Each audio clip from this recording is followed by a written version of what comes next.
ആ ദിവസം സംഭവിച്ചതെന്ത്? ഭാവന തുറന്നു പറയുന്നു.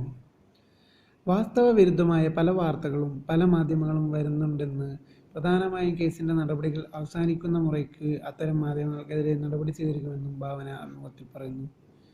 ലോകത്തെ തന്നെ വെറുത്തുപോകുന്ന സംഭവങ്ങളാണ് തന്റെ ജീവിതത്തിൽ ഉണ്ടായതെന്ന് നടി ഭാവന. എന്നാൽ ഒന്നും സംഭവിച്ചിട്ടില്ല എന്നൊരു ബോധം തരാൻ സമൂഹത്തിന് കഴിഞ്ഞതുകൊണ്ടാണ് അത്തരമൊരു അവസ്ഥയിൽ നിന്ന് താൻ രക്ഷപ്പെട്ടതെന്നും ഭാവന പറയുന്നു. ഏതോ ഒരുത്തൻ തൻ്റെ ജീവിതത്തിൽ എന്തൊക്കെയോ ചെയ്തതിന് താൻ വിഷമിച്ചാൽ അത് മനസാക്ഷിയോട് തന്നെ ചെയ്യുന്ന വഞ്ചനയായിരിക്കുമെന്നും, താനല്ല തെറ്റ് ചെയ്തവരാണ് വിഷമിക്കേണ്ടതെന്നും വനിതാ മാസികയ്ക്ക് നൽകിയ അഭിമുഖത്തിലാണ് ഭാവന മനസ്സ് തുറന്നത്. അന്ന് തൃശ്ശൂരിലെ വീട്ടിൽ നിന്ന് സന്ധ്യ കഴിഞ്ഞാണ് കൊച്ചിയിലേക്ക് പുറപ്പെട്ടത്.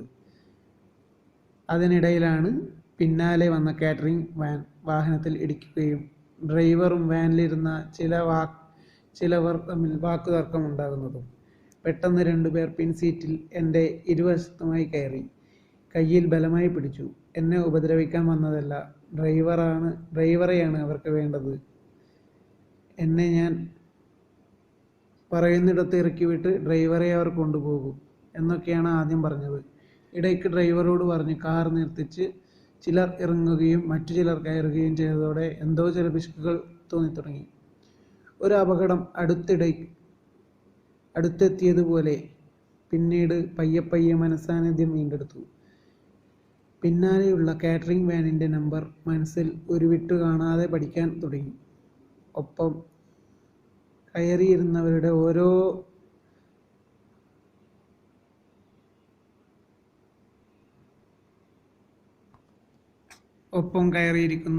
ഓരോ മാനറിസങ്ങളും ലക്ഷണങ്ങളും സൂക്ഷിച്ചു മനസ്സിലാക്കി. കാർ നിർത്തുന്നത് എവിടെയാണെന്ന് തിരിച്ചറിയാൻ ചുറ്റുമുള്ള സൈൻ ബോർഡുകളും മറ്റു കാര്യങ്ങളും നോക്കി മനസ്സിലുറപ്പിച്ചു. ഒപ്പമുള്ളവർ പറയുന്ന സംഭാഷണങ്ങളൊക്കെ ഓർമ്മയിൽ റെക്കോർഡ് ചെയ്യാൻ തുടങ്ങി. ഇതിനിടയിൽ അവർ ആരൊക്കെയോ വിളിച്ചു. പാലാരിവട്ടത്ത് നിന്ന് ലാൽ മീഡിയയിലേക്ക് തിരിയാതെ കാർ നേരെ വിടാൻ നിർദ്ദേശം വന്നപ്പോൾ കൂടുതൽ അപകടത്തിലേക്കാണ് നീങ്ങുന്നത് എന്ന് തോന്നി തുടങ്ങി. പിന്നീട് പ്രധാന വില്ലനും കാറിൽ കയറി. ഷൂട്ടിങ്ങിന് ഗോവയിൽ പോയപ്പോൾ എയർപോർട്ടിൽ വിളിക്കാൻ വന്നത് ഇയാളായിരുന്നു. അങ്ങനെ പരിചയമുണ്ട്. കാറിൽ വെച്ച് ഇയാളാണ് ഇത് തനിക്കെതിരായ കൊട്ടേഷനാണെന്നും അത് തന്നത് ഒരു സ്ത്രീയാണെന്നുമൊക്കെ പറഞ്ഞത്. ഞങ്ങൾക്ക് വീഡിയോ എടുക്കണമെന്നും ബാക്കി ഡീലൊക്കെ അവർ സംസാരിച്ചോളും എന്നും പറഞ്ഞു. ഇതിലും ഭേദം മരണമാണെന്ന് തോന്നിപ്പോയി. വണ്ടി ലോക്കായിരുന്നു. നിലവിളിച്ചാൽ പോലും പുറത്തു കേൾക്കാൻ ആരുമില്ല. വീഡിയോ എടുക്കാൻ സമ്മതിച്ചില്ലെങ്കിൽ ഒരു ഫ്ലാറ്റിൽ കൊണ്ടുപോകും. അവിടെ 5 പേർ കാത്തിരിക്കുന്നുണ്ട്. മയക്കുമരുന്ന് കുത്തിവെച്ച ശേഷം ബലാത്സംഗം ചെയ്യും. അതും വീഡിയോയിൽ പകർത്തും. പിന്നെ എന്തൊക്കെ സംഭവിക്കുമെന്ന് പറയാൻ പറ്റില്ല. അങ്ങനെയായിരുന്നു ഭീഷണി. പല ചിന്തകളും മനസ്സിൽ കയറിയിറങ്ങി പോകുന്നതിനിടയിൽ പലതരത്തിലും അവൻ ഉപദ്രവിക്കുന്നുണ്ടായിരുന്നു. ഒരുപാട് സംഭവവികാസങ്ങൾ ആ വണ്ടിക്കുള്ളിൽ നടന്നു. താൻ ശരിക്കും നിസ്സഹായായിരുന്നു. എല്ലാം കഴിഞ്ഞ് ഫോൺ തരൂ, ഡീൽ സംസാരിക്കാൻ നാളെ വിളിക്കും എന്നവൻ പറഞ്ഞു. ഇതൊക്കെ ചെയ്യാൻ പറ്റുമെങ്കിൽ എൻ്റെ നമ്പർ കിട്ടാനാണോ നിനക്ക് പ്രയാസമെന്ന് ചോദിച്ചു എന്നും ഭാവന പറയുന്നു. വാസ്തവവിരുദ്ധമായ പല വാർത്തകളും പല മാധ്യമങ്ങളും വരുന്നുണ്ടെന്നും, പ്രധാന കേസിന്റെ നടപടികൾ അവസാനിക്കുന്ന മുറയ്ക്ക് അത്തരം മാധ്യമങ്ങൾക്കെതിരെ നടപടി സ്വീകരിക്കുമെന്നും ഭാവന അഭിമുഖത്തിൽ കൂട്ടിച്ചേർത്തു.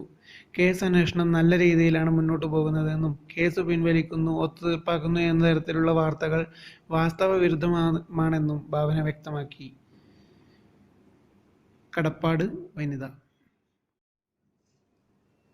ആ ദിവസം സംഭവിച്ചതെന്ത്? ഭാവന തുറന്നു പറയുന്നു. വാസ്തവവിരുദ്ധമായ പല വാർത്തകളും പല മാധ്യമങ്ങളും വരുന്നുണ്ടെന്ന്, പ്രധാനമായും കേസിന്റെ നടപടികൾ അവസാനിക്കുന്ന മുറയ്ക്ക് അത്തരം മാധ്യമങ്ങൾക്കെതിരെ നടപടി സ്വീകരിക്കുമെന്നും ഭാവന അഭിമുഖത്തിൽ പറയുന്നു. ലോകത്തെ തന്നെ വെറുത്തുപോകുന്ന സംഭവങ്ങളാണ് തന്റെ ജീവിതത്തിൽ ഉണ്ടായതെന്ന് നടി ഭാവന. എന്നാൽ ഒന്നും സംഭവിച്ചിട്ടില്ല എന്നൊരു ബോധം തരാൻ സമൂഹത്തിന് കഴിഞ്ഞതുകൊണ്ടാണ് അത്തരമൊരു അവസ്ഥയിൽ നിന്ന് താൻ രക്ഷപ്പെട്ടതെന്നും ഭാവന പറയുന്നു. ഏതോ ഒരുത്തൻ തൻ്റെ ജീവിതത്തിൽ എന്തൊക്കെയോ ചെയ്തതിന് താൻ വിഷമിച്ചാൽ അത് മനസാക്ഷിയോട് തന്നെ ചെയ്യുന്ന വഞ്ചനയായിരിക്കുമെന്നും, താനല്ല തെറ്റ് ചെയ്തവരാണ് വിഷമിക്കേണ്ടതെന്നും വനിതാ മാസികയ്ക്ക് നൽകിയ അഭിമുഖത്തിലാണ് ഭാവന മനസ്സ് തുറന്നത്. അന്ന് തൃശ്ശൂരിലെ വീട്ടിൽ നിന്ന് സന്ധ്യ കഴിഞ്ഞാണ് കൊച്ചിയിലേക്ക് പുറപ്പെട്ടത്.